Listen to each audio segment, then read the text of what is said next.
Hello viewers, welcome to Scoreboard, your Tuesday night's program here on Axe Television Network, The Voice. And on tonight's program, we're going to take a different turn because we have heard so much about athletes and, especially the Christian athletes in sports. Sometimes we hear of their difficulties in whatever sports they're in, how they relate, to people, especially those who are in team events, because when you are in a hotel room or you go on a tour, you have 13, 14 different people, not the same belief as you. So how do we as Christians, handle our, as the young people say, how do we handle our stories? And we are going to talk a bit about that on tonight's program because this organization, it's a faith-based Christian organization that is getting involved in sports to bring sporting people together to make a difference. So they are going to be telling you a bit about what is happening. So let me first of all introduce each of them and they will give you a brief summary of their background. And they always say ladies first, so I want to welcome Rachel Noel. Ladies and looks. Yes, ladies and looks. So Rachel, tell us a bit about who is Rachel Noel? Well, firstly, I am from Faizabad and I am a pastor's daughter. My father is Pastor Reverend Trevor Noel and he's the pastor of the Mon Diablo Open Bible. Solid Rock Open Bible, sorry. And I have been a Christian for as long as I know myself because I grew up in church and I've always loved sports and my area of study is in sports. I just completed my double major in exercise science and sport management at UTT. And right now I am an athletic director at my old secondary school, Faizabad Anglican. And I play volleyball, beach volleyball, and indoor volleyball. Well, I understand you play all forms of volleyball. Yes. And you are a national... well, I'm a part of the national beach program. And the beach program. Yes. Okay, again, welcome. Thank you. Kieran Simmons, PE, do they still say PE? It's not PE, I'm a fitness A instructor. fitness, yeah. When you told me PE, it sounds, fitness instructor at UTT. Yes. Tell us a bit about Kieran. Okay, well, I'm from Arbala, and in terms of being a fitness instructor, it started actually through an accident that I was involved in, and I had to start doing therapy, in which I had to take over my therapy and do a lot of self-teaching. And I really enjoyed it, and I started teaching a couple of my friends, and then I said, listen, I want to become a professional. And I went and I did my studies and whatnot, my international certification with AFA. And now I'm a UTT gym instructor. However, most of what I do is with the high performance athletes, training them, strength and condition at UTT. Sometimes, you hear the old people always say that sometimes God takes something to make it happen, to make something else happen. Yeah, definitely. So he allowed the accident to happen for you to learn, and to be what you are today. To really see a passion. Right. And we have none other than Pastor Apostle Terence Honoré. What more can we say about you? Well, boy, I would say a little. Well, it's good to be here. It's good to be here. Yeah. It's good to talk. I really appreciate, Brother George, you taking the time to speak with us. What we're about is God's business, and it's dear to our heart. The passion we feel for sport is only surpassed by the passion we feel for God, and His leading in our lives. So, my background is I'm a multi-trained in sports, certified internationally in several sports: lawn tennis, volleyball, football, first-degree black belt, a number of things. I've been in sports for a number of years, but I've always tried to find a way to get the church to utilize sport as an effective means of ministry. Not everybody is called to the pulpit ministry. And I'm sitting here with these two young people. I mean, I've lectured in Bible school, I've done all that, and the power of what they could impact on the nation and the world because of their involvement in sports. I'm particularly interested because God has been leading me to work with PKs. She doesn't know this. That's one of the reasons why we are also connected, is because God's been leading me to work with pastors' kids. That's another story by itself. all right? Because it's a lot of sad stories where that is concerned. But to find people who God could raise through incident, but with God's intent, to raise, to get them into a position where he could use them, that's where it's... So I don't want to talk about me. I want to talk about what we're talking about, yeah. Christians in sports, I mean, any corner of the earth we look, we can see Christians in sports coming to light. You know, you have this former Los Angeles Lakers, AC Green, Dwayne Wade. Yeah. You know, we have, in our own country, we have so many Christians. This organization, it's Victory Sports Association. You all launched this program to really bring all Christians in sports, men, women, whoever, to come together. What are the benefits that you all, I mean, this is a question for each of you. Yeah. What are the benefits that you all are looking for to arise out of this organization? Let me start with you. Well, the main benefit of the organization is, well, the bottom line is to bring people to Christ. And I believe something as strong as sports, where a lot of young people are interested in, you want to get something that will attract them. We're not going to come and just force Jesus down your throat. Understand? Yeah. God is not a God like that. So I believe that sport is a nice starting point where we could come to the ground level where everybody understands, well, okay, I am an athlete, you want to play sport, I just want to encourage you in God, but I'm using sport as the driving force for that. A question I want to ask you. You are into sports. Yeah. You are on a team with a number of different members. All of them are not Christians. You go to a game or you travel abroad, you know, and you have to be in the middle of the organization. Yeah. I'll even touch a bit on the coach. We know how coaches operate. Yeah. When they get angry, the words that come out of their mouth. More so as a young lady, how do you handle yourself? You know, as I heard at the time, T.J. Jakes said something. How do you handle yourself in a hostile environment? Well, I just try to maintain where I come from. Every time, well, no one is perfect, and it's, as a young person, it is very hard to maintain your Christianity among non-Christians.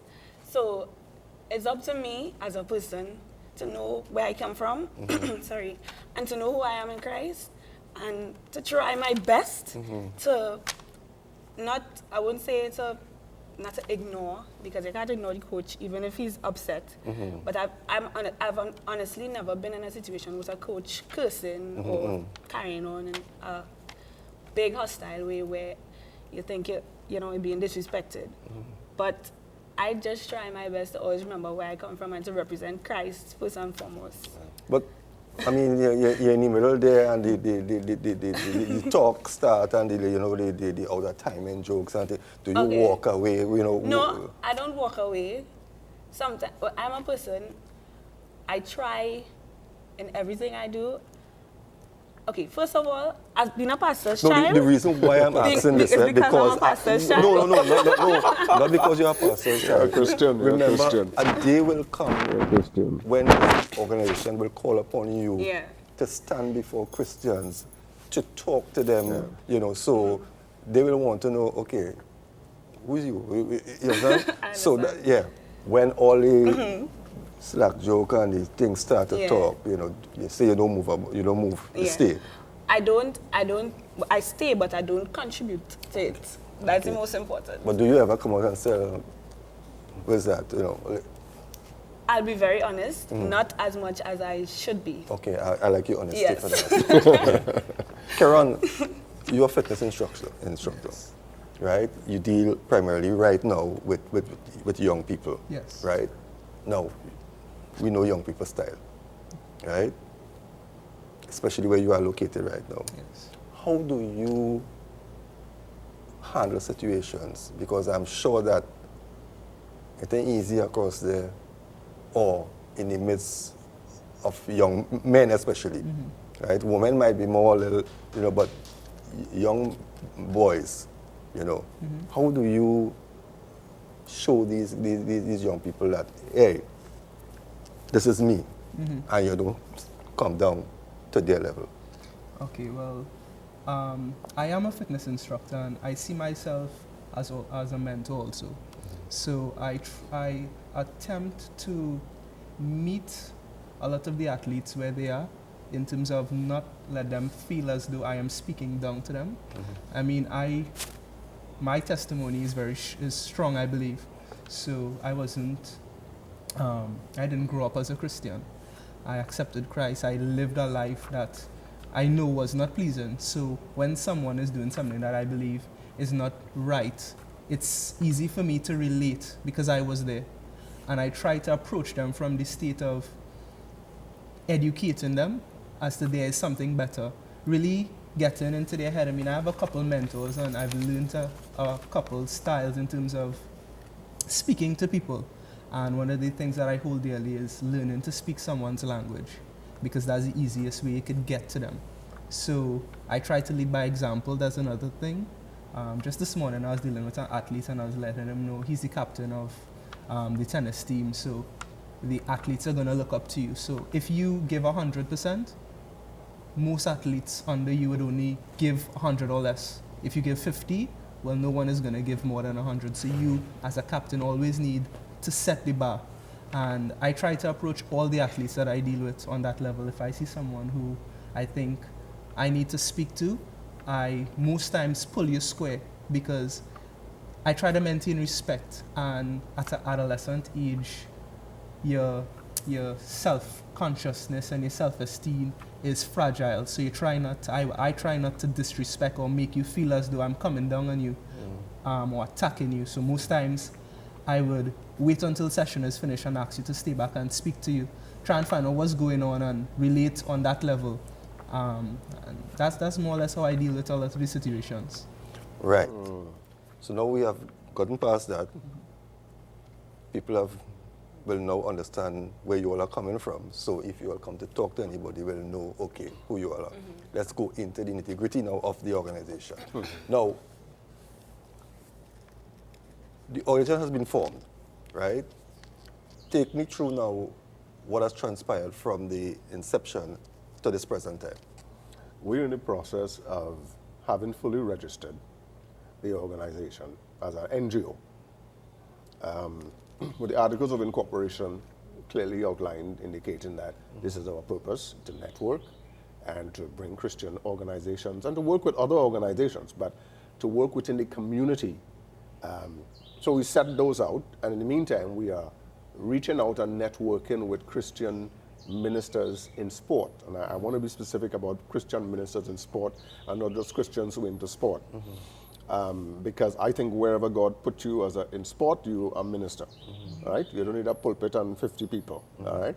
And essentially what we're doing is connecting with people of like mind so that the organization would move forward. Now, as it is right now, a couple guys are busy. One, Camille Mongrou is Athletes in Action, getting set to go to the Olympics as part of his mission program. And some of them are occupied with other activities. But we're yet to bring a formal meeting together.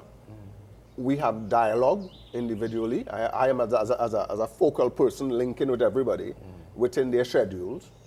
But it is almost like a virtual organization. So you could say it's a virtual organization. It was formed, it was registered, it's virtual. We have a Facebook page with a support group called Christians in Sport TT that feeds into this. So that's the progress. Also, I have connected with a few pastors with respect to actually going into the community and doing a spirit-led sports intervention. So that's where we are right now. And part of that is to capitalize on the skill set that we have, like with these two exceptionally, I don't know if I should be here, with these two people talking the kind of skill set they're talking about, right? They do the high-tech stuff, right? I remember years ago when we did the sports psychology and sports program, when we went there and I saw a whole bunch of guys who were coaches from rugby and all that, but they had no inkling about psychology.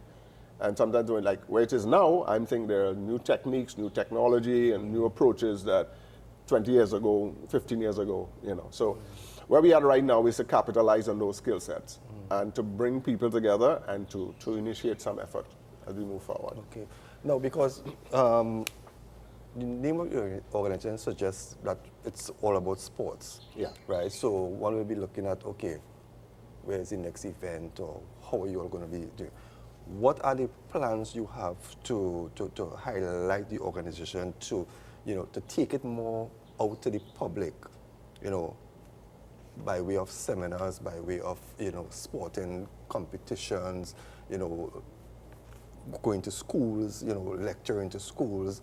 How do you all intend to take this organization further and maybe, you know, bring it to the population of Trinidad and Tobago? In what areas? How are you all going to be doing this thing? Well, one instance, we have the forum, we have the Facebook forum in terms of promoting, and the next thing we're doing is going to a reputable, reliable, efficient television house for an interview on a Thursday morning with Brother George. This is our takeoff. Yeah. And we're very proud, we're very happy that you were able to work with us on this. But this is our takeoff. And from here, we would look to build, we would look at strategically doing sports outreach events with churches in an area up north, down south. Again, it's limited by what we could do in terms of the availability of the different operatives. Okay. All right, but yes, we have to launch. And yes, we will do the media thing at some time soon. The idea we had, one of the ideas we had was this great, I'll say, grand mini Olympics kind of idea, where we have a multidiscipline over a period of time in different sporting disciplines, getting the kids involved and so on in different communities, having it zonal and so much. Some things like that take time. It's not, you know, we're not starting and jumping into a grand thing. Yes. We need to start small, and the best way to do it, I think, is for us to not just do a big event, but to do more grassroots, where the churches, where we could cultivate a culture of sports ministry. The problem is what we have done in the past is we do an event, we do an organization, and we do a sport. But when we turn around, we don't have ministers from the churches. We don't have anybody pushing the sports in individual churches and out there in the community. That's what we need to focus on. But how do you all intend to do that? Because if you're not getting any support, I don't know if support is the right word, from the pastors themselves, right? How do you all intend to push this thing? Because the longer you sit back on something, to me, the quicker it dies or it fades away, right? Something like this, to get it going in the early stages, you have to really put 100% behind it. How do you all see yourself here with your busy schedule, still finding time, and in what area, for instance, you, Rachel, how do you see Rachel playing the part in this organization to really get it off the ground and get it running? Well, as Pastor on your own, no, I just hardly have time. Well, your plate over, Yes. your cup overflowing. But I think Yeah. one way to sum it up would be sacrifice. It's something to do with increasing the family of Christ. So I think it will have to come a little more higher up on my plate. Being in volleyball, do you see that avenue using volleyball as a tool to get this organization Definitely. going, you know, and if so, would you, you know, when we see Rachel maybe going to churches, trying to organize volleyball competitions or getting people involved in the sport? Yeah, I have actually thought about that before. Well, right now, the school where I work, I am the head coach of the male and the female volleyball team. So that in itself is a start whereby I can use that avenue to reach young people. Karan, you need to get people in the church fitter, because you see some big fat people in church now. It's ridiculous. Okay, right. So you know you have a job in there. But what area you see, you know, Kiran really getting this thing going? Because everybody here has their private life, then you have your work, and this has to fit in somewhere. This is a sacrifice. Yeah. Right? But something like this cannot be ignored because it's the benefits that will come out of something like this. It will be saving lives. Yes. So we have to make that sacrifice. How do you see yourself getting it going? Because it needs to get going. We cannot depend on the Facebook page or even the media, right? Those avenues are good, but getting what the organization means to you out, how do you see that working out? I have an idea, I'd say a vision, in terms of starting a fitness ministry. And my idea is to start initially at my church. And the initiative would be really geared to educate and train individuals who are willing on a consistent basis. Because from what I observe is everyone's excuse for being unfit or becoming obese and fat is because they don't have time and they are busy and many different things. And I was recently in a summit with the Trinidad and Tobago Olympic Committee, and they were speaking in terms of as the level or the overall population gets more educated or education focused, we become more lazy because we sit and study more and we get up and move less. And I think the drive behind that is directly connected to people wanting to be more prosperous and make more money and these various things. But in the long run, what they also saw is that for the first time in history in this generation, our upcoming generation has a lower life expectancy rate. So we're becoming wiser and more educated, but we're gonna live shorter. And my question for anybody is, if you have the opportunity to make $1 million and then you don't have the time to live and enjoy it, how would you manage it? What would you change?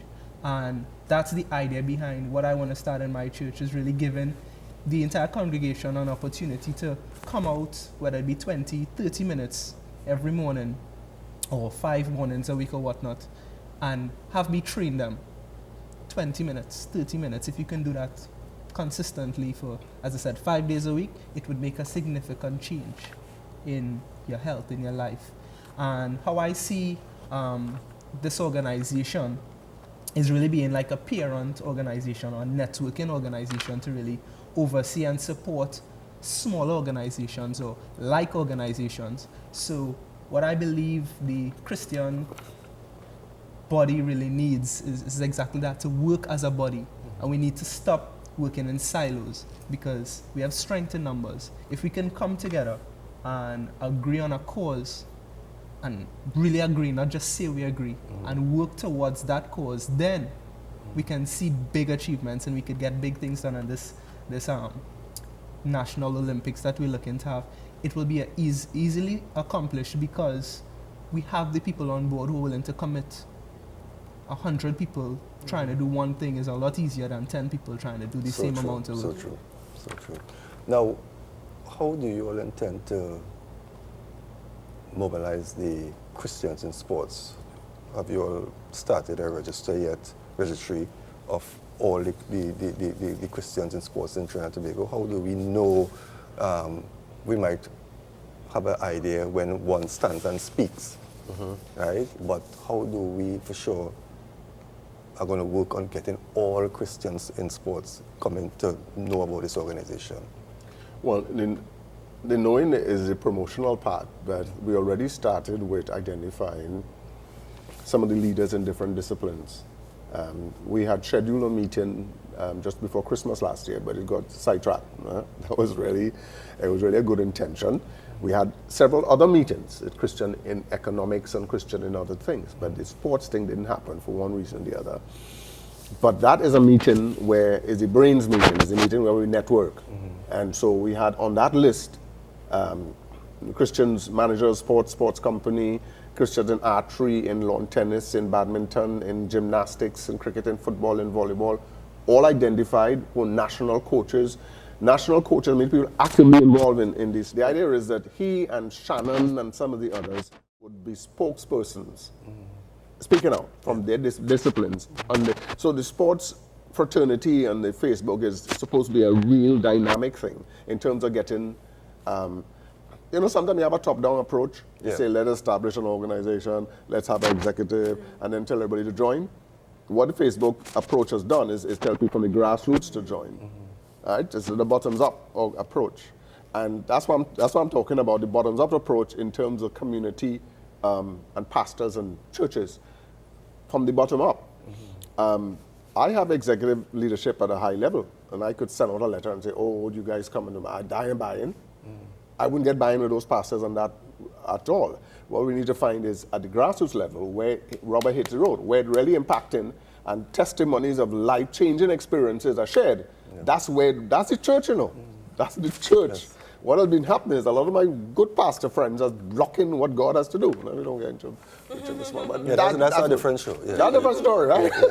But in the sports area, I remember I had guys, without going too far into it, who would have made the West Indies team. I had a cricketer fella, friend of mine, left arm, Akram, and them fellas had nothing on him, you know. Left arm swing bowling, the ball dropping here and it going left or right. You don't know where the ball going at a pace.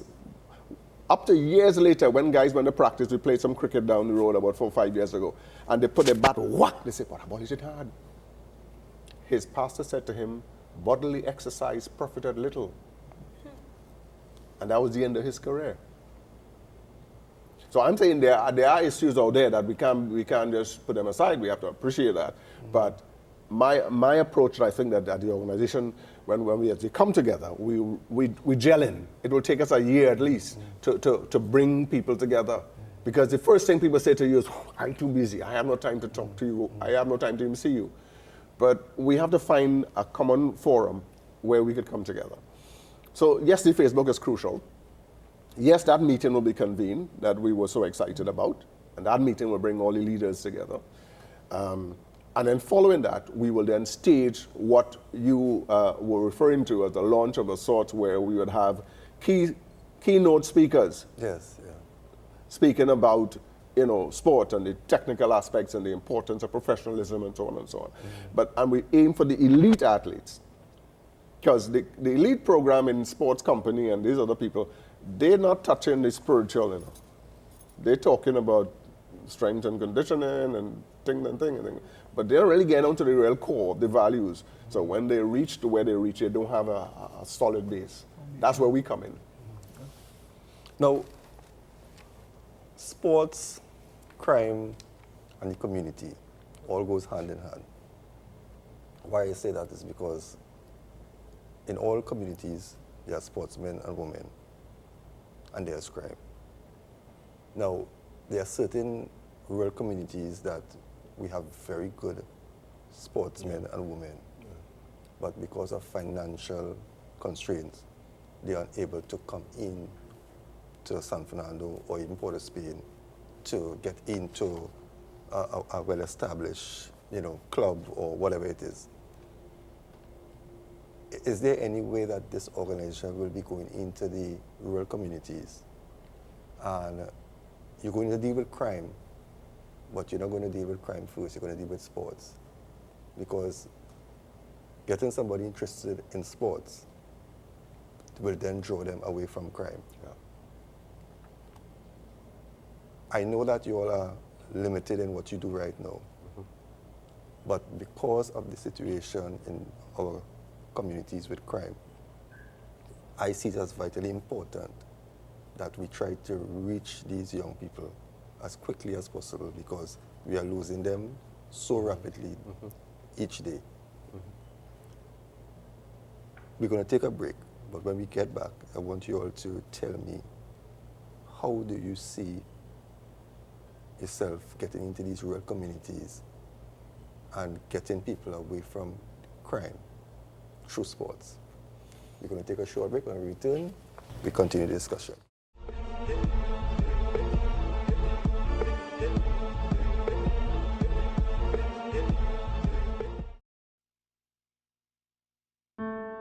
It greeted you at birth. It was there for your first step, your first mistake, your first kiss. It's with you when you win, when you lose, when you pick yourself up again. In every moment, you can feel it.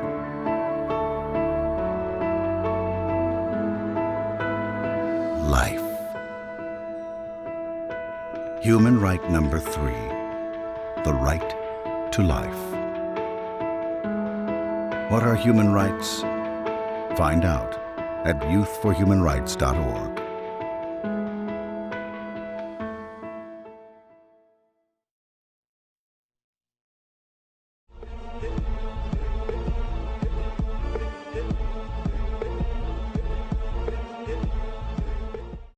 Welcome back, Trinity Tobago. Welcome back to Scoreboard here on Axe Television Network, The Voice. And we are talking to members of the Victory Sports Association. And this organization is really a sports organization based on godly principles with Christians involved.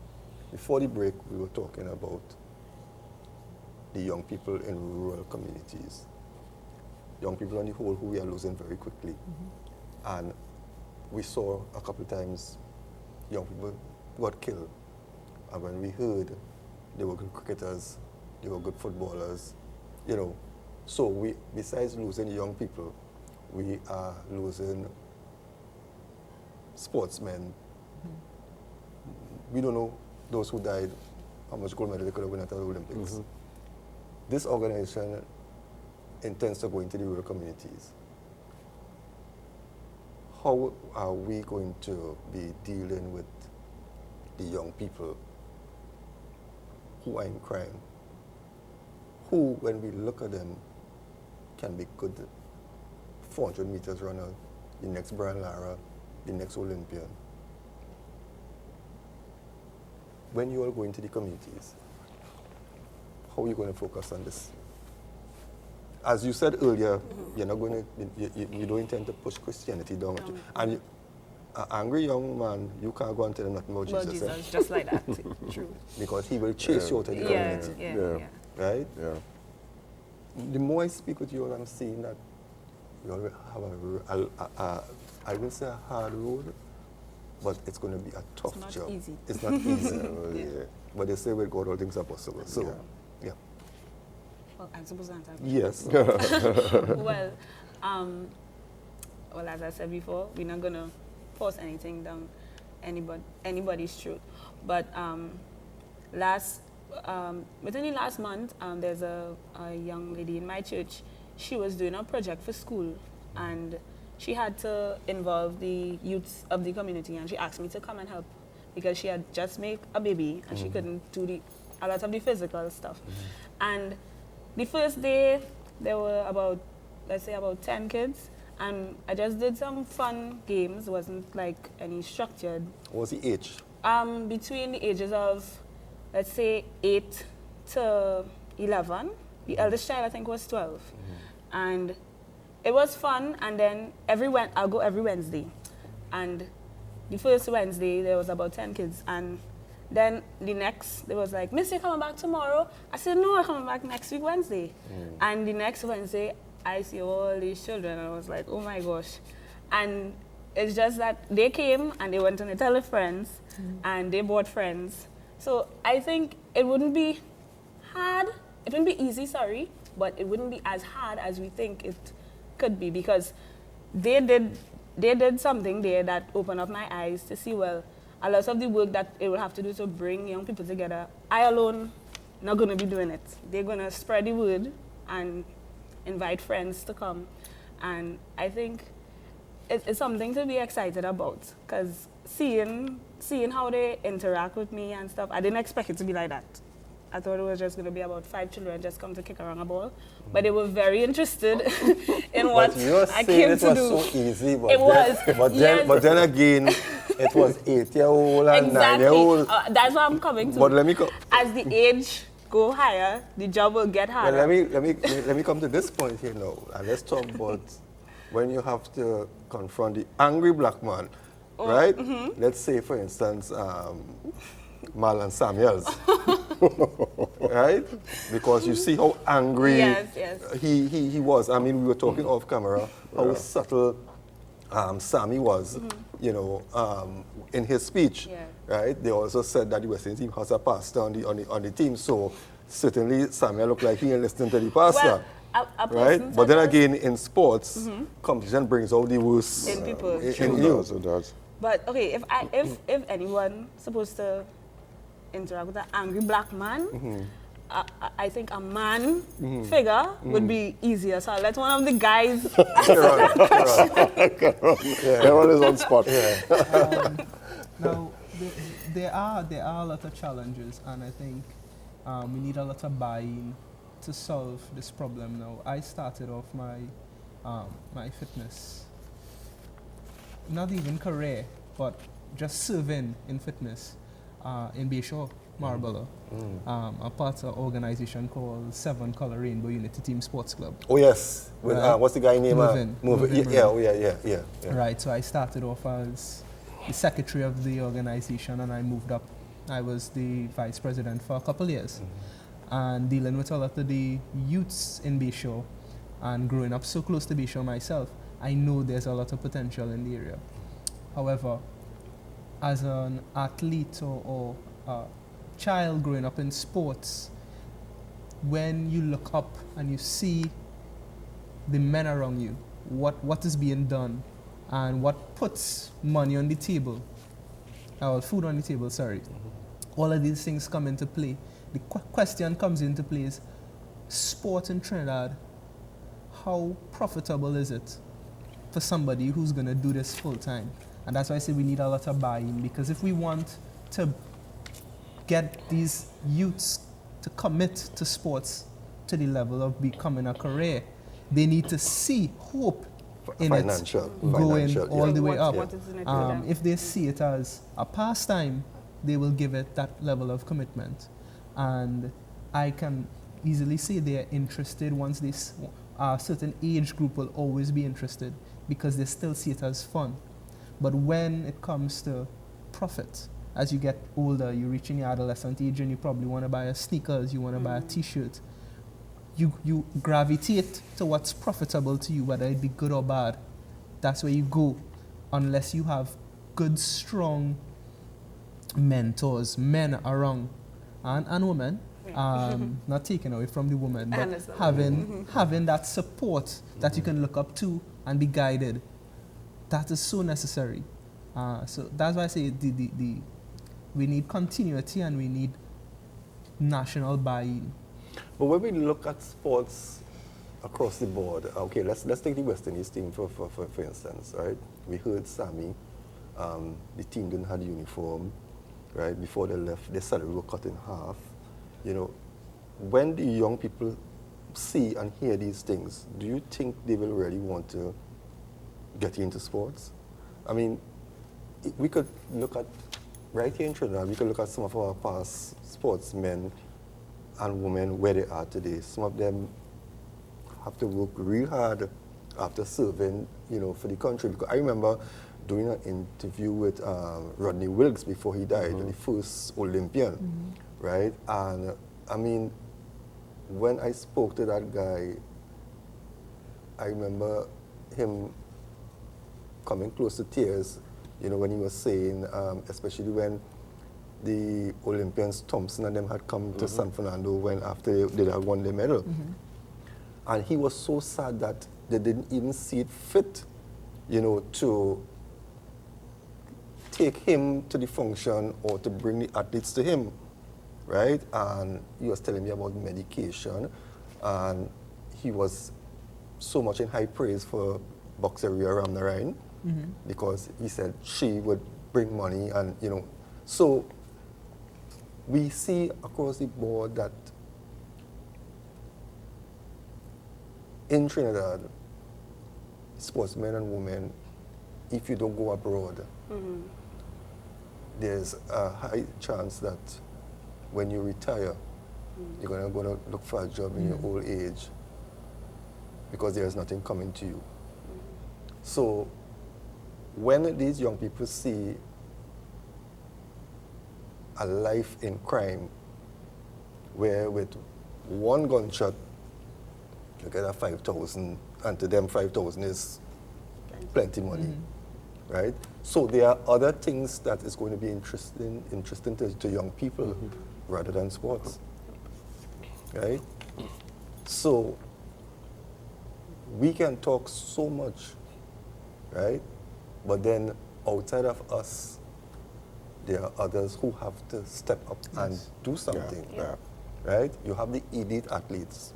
And like going back to athletes in rural communities, there are athletes in rural communities, but they cannot buy a boots. They might travel to Marianjan one weekend to for a tryout, but next week they don't have any money, right? So those are the ones that we have to pay attention to. Yeah. Well, let me interject here, just to say, because you're touching a very, very concerned raw point for me, because as a coach over the years in lawn tennis and martial arts and football, volleyball, just like guys, what's the guy who used to do the coaching in Skinner Park again? The old man who used to coach Dovers or Constance. Zeno. Yeah, Zeno. Zeno. We used to talk because I watch these guys as older coaches and so on, right? Could like Coach Brown, who coached Hazley, all them fellas. I used to talk to them fellas as a young person coming up as a coach. And you realize the pain, there's a sacrifice that goes with it. You know how many times I had a dip in my pocket to feed athletes because they can't run 100, they can't run 10 meters because they just come to school, they have nothing to eat. Some of them we had to pay for their books. We had to sponsor them in school. We had to get them to get their SAT scores, pay for that. So somebody, there's always a sacrifice in there. There's always somebody there who God puts to facilitate the process.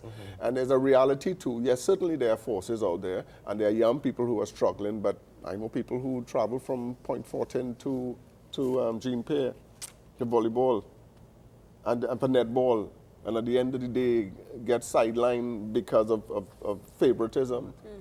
I know that is something that happens in sports too. What? In Trinidad? Yeah. The lady who was the first female Olympian, to talk about Olympian. Laura Pierre? Laura Pierre. Yeah. Until when I was the PRO Southern Games the other day, until then nobody cared to hooch about Laura Pierre. I had to feature the lady and all of that. When they paid tribute to her, I was because she was the first woman Olympian. Well, God used me for that. I had to say, I want to say that because I was very happy to do it. Most of the time, we try to recognize people when they die. You know, so which I feel don't really make sense, right? Because let the person be happy if it's a month or 2 months before they die, right? You know that they appreciate it. Exactly. Right. So I hear you say about the grassroots thing, and really seriously. As coaches, I think that is administrators, I think that, to me, stands out foremost in my mind, where this organization really has to pay special attention. Well, it could be that not could be. It should be that we could become advocates, so that the right policies and things can be put in place. The rural communities, they have nothing. Because one of the things I'm actually speaking to there is the fact that the local coaches who finding kids in the grassroots, there's no fund, no grant, or nothing for coaches. Exactly. Something like that, for example. They're doing it out of their own. Help the coach to be able to help the kids. And find a way to structure that and so it could work. Because, in Trinidad, a lot of abuse and all kind of stuff happen, right? But some sports company tried it. They tried to help clubs. But the clubs will sometimes, when it's something, you have to be organized. When a club organizes, they organize to spend money, They don't organize to do the work, They spend money and have drinks and lines and so on. But the grassroots efforts left unattended. So I think, unless my own example was like what you mentioned, went to Mbaka there, Sunday school in the area, 10, 12 kids on a Sunday. We went there, did a volleyball and lawn tennis clinic. 75 kids showed up. In one evening. They didn't even bill, they just showed up. And we were able to minister to the children. Now, I am not sure how many children will want to Christ from the effort, but if it's one, It was one child that came out of that effort. I mean, years later, I mean, with the full gospel businessmen, we gathered, we sent 2 maxis and picked up all the old, hardened criminals, took them to the hotel and gave them a nice Christmas dinner. Some people might think, well, that's a good expression of spending some money on them, but to me, if you change a life as a child at 9, 10, 11, 12, because you can't get them at 13, 14, 15, and 16. That's a real battle. So, yeah, I think if we could educate the coaches and find some way for government to assist coaches in a way, if we could have more grassroots efforts where churches, let's say we go to Mon Diablo. I'm sure Rachel could give us a good plan about how we could work in Mon Diablo. Tell us how we could work in Mon Diablo. Well, the people What about this? Okay, go ahead. I'm not from there, but I go to church there, so I interact with people from there. But how would I put it? They are very accepting of people coming into the community because, as I said, when I went to do the, it wasn't really football per se, but I used football and other games. I felt welcomed by the parents and the children. So, yeah, Mon Diablo is a good community to start. And Faizabad, because I'm from there. How do you see, okay, let me go with plans for the balance of the year.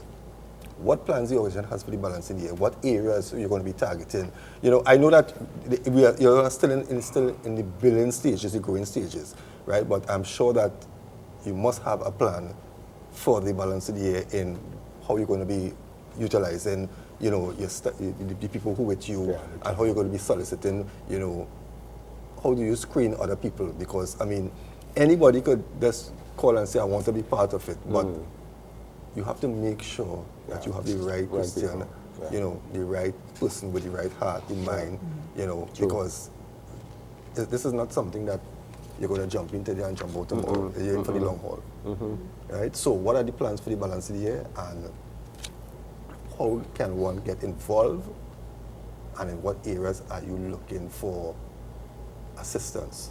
Right. Okay. Oh, So speak that now. Okay. Okay. Well, no. One is that we're going to convene a meeting with the Christians in the various sports, because from there it drives down. At the same time, we would look to do 1 or 2 interventions in communities, partnering with pastors, starting with the Faith Revival Ministries, and we cited probably Faizabad and Mon Diablo as a good example. And those projects, you're talking already, that's 5 months, 6 months, all right? The meeting is one thing, but the meeting would call for, one of the things that I'm hoping to see happen as well is that there must be a broadcasting of what is going on. For example, you having something, and you're having something, and I am having something, but nobody really knows what's going on. So I'll actually be setting up a Christian calendar of events so that people could know in the different disciplines what's going on, the Christian. So that's one way of the networking, strengthening the networking, getting the executive and membership growing. The membership will start with the people who are already actively involved in sports, who are coaches, the national coach for the archery, the coach for gymnastics, the pastor who owns and operates a gymnastics school, the pastor who is a certified coach in cricket, and so on and so on. So what I'm saying is there are people who are already ministers of the gospel who are coaches. And so that helps us to travel. You know, there's some pastors who are favorable to sports ministry. There are others who are not. So we're looking to align with them.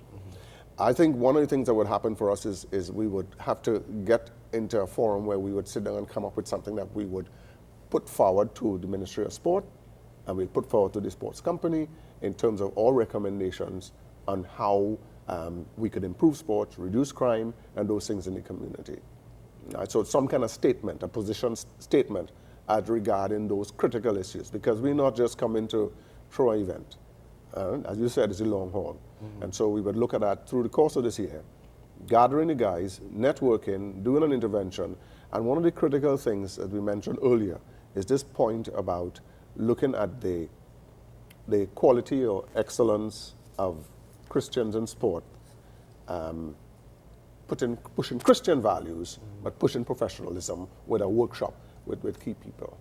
Okay. Are we going to be seeing like the prominent Christians in sports being spokespersons for the organization ever so often, coming to the front, maybe a David Williams or a Larry Joseph, a Philbert Jones, or these guys coming out and actually speaking on behalf of the organization?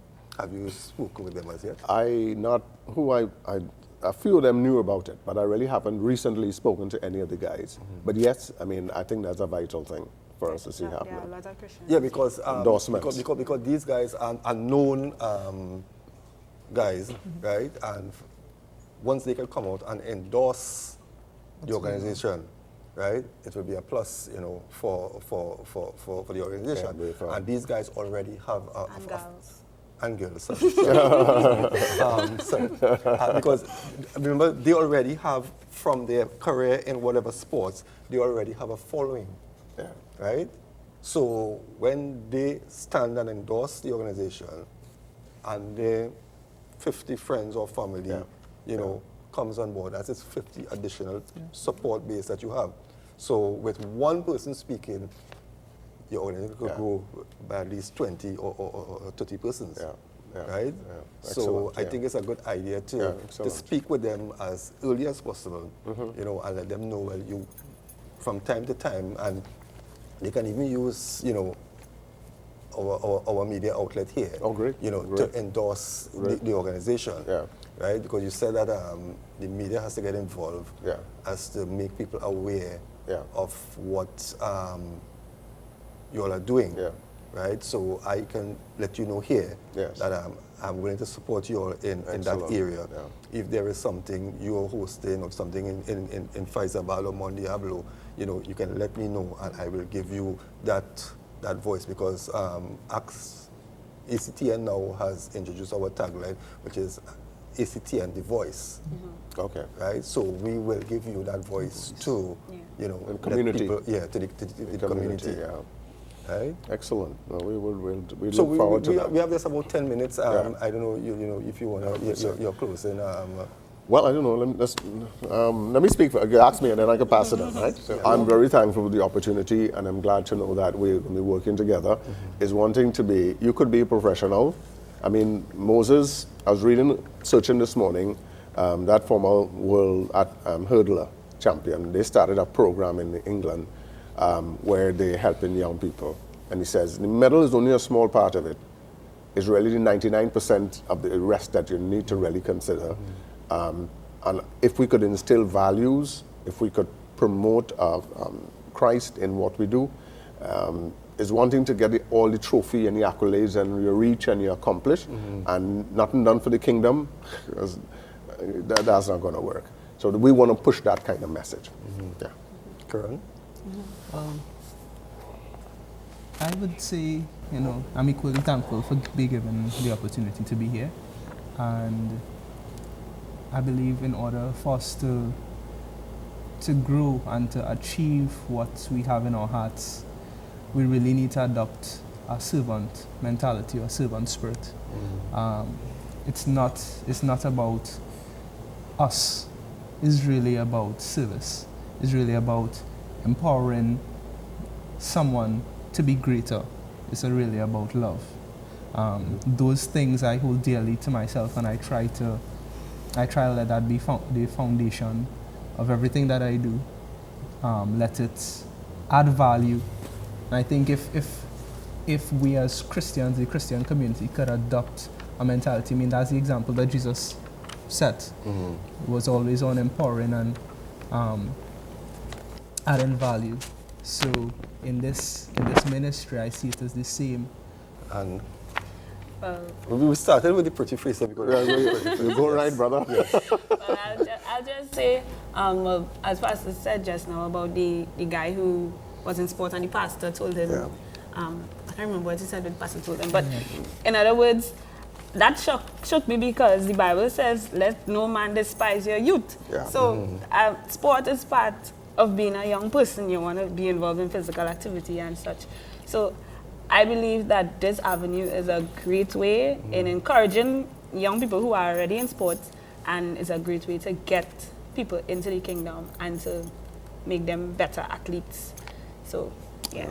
Solid. Well, I really want to take this time to wish you all the best. You know, it's a great initiative that you all have taken up here, because for years we hear so much of talk about Christians in sports and where we could minister to people, and it's not being used properly. Right? This is a great opportunity now to spread the gospel. And to, because when you look, I remember I think there is a sports Bible. Okay. Really? I got one at a time, and in this they have all the different, well, I didn't see any Trinidadians in it, but they had like the, All over. like AC Green and all those guys, you know, and the pictures in it. I think I still have it at home. So it's a good avenue to turn around any country and to turn around the minds of young people.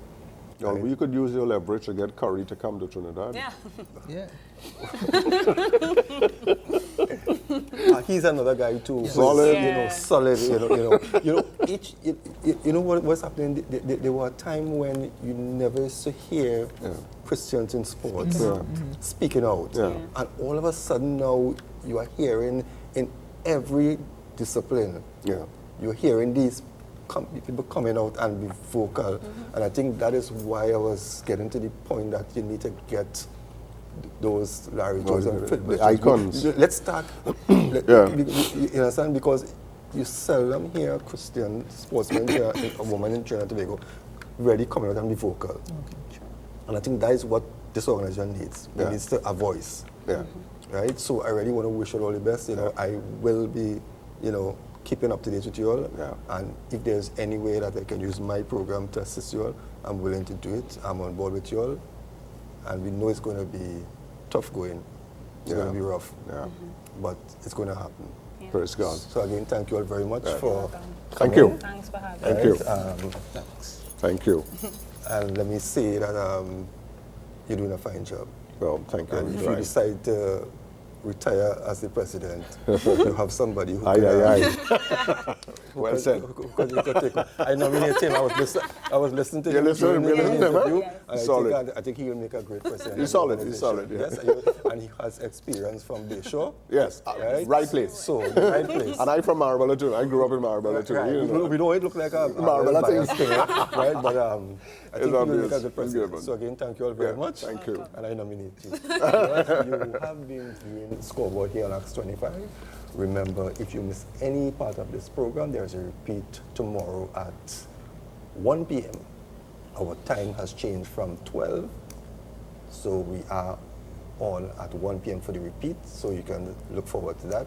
And also tonight, you can stay tuned to our Tuesday night football, where we bring you one of those exciting Pro League games. So, as I bid you farewell, I hope that you have an enjoyable week ahead. And please, you know, keep this organization in your prayers. And if there is any way you can assist this organization, you can contact us here at Acts 25 and we will get in touch with the relevant people. So again, see you next week, same time, same channel. God bless.